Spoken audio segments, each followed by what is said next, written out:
Well, water on your boat is a problem. It's not really a problem if you're going to go into a marina every night.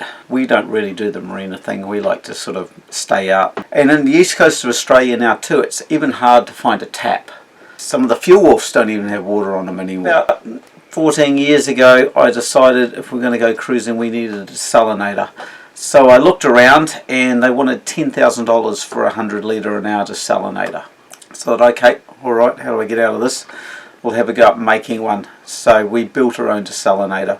Because this yacht only holds about 400 litres of water, which is not a huge amount. If you've got a family on board, you go through it fairly quickly. So a desalinator just meant we could stay out indefinitely, virtually. So we built our own.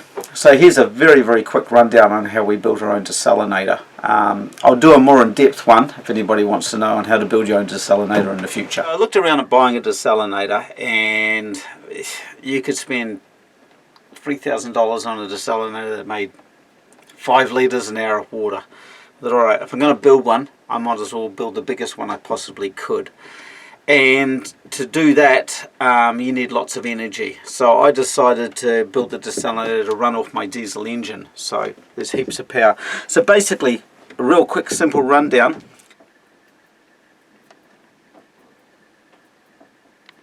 This is a gurney pump, like you see in a water blaster. The engine, we're picking up seawater. It runs into a pump there, which is a shore flow pump, which is just like a gully pump, a freshwater pump, pumps up to about 50 pounds. It goes through that, and then it goes over here. So it comes out of basically our water pump, which is just like a gully pump, and it pumps it up through these water filters, which are just your standard hardware store water filters for drinking water. The first one's a 25 micron, the second one's a 5 micron. That cleans the water up, gets it nice and clean. And then it goes round into our gurney pump, which pumps it up to about 800 psi, and then from there it goes into our membrane housings. Now this is where it all happens. Basically these things have a membrane in them, and they crush the salt out of the water, and fresh water comes out of here. So they run at about 800 psi. So when this thing's running good on a nice day, we're getting maybe 120 litres an hour of fresh drinking water. So if I have to motor somewhere, we'll turn the desalinator on, and then we can turn our washing machine on. We can wash everything in the boat because we're making piles of water. So it's a really good, useful thing for us to be able to stop going into civilization for months at a time.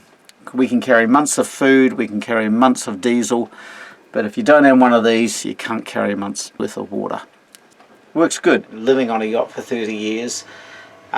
Doing all our own maintenance. I've sailed 30,000 miles, and I've spent the last 20 years doing maintenance on other people's boats, so I know a fair bit about keeping things going and how to, you know, make it all work. So this is just a bit of a YouTube channel on how we keep everything going on a boat if you want to go sailing.